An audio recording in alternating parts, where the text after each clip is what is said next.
የሁለት ልጆች እናት ነኝ አዳድገው ያው አያት ሆኛለሁ I couldn't በማርኛ I couldn't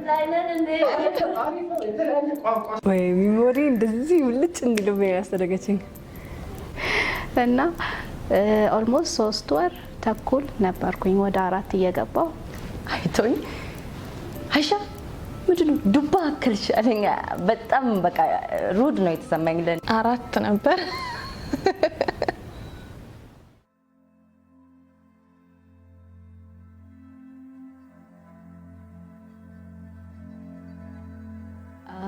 I was surprised and shocked. It was a good feeling. የተሰማኝ በጣም ደስ የሚል ስሜት ነበረ ግን at the same time ፍራቻ ነበረ. It was a mixed feeling. ደስ የሚል ደስታ ማለት በተለይ ባለቤቴ በጣም ደስ ብሎት ነበር በጣም ማለት ነውና እርጉዝ መሆን ደስ ይላል እንክብካቤ ሁሉ ይጨምራል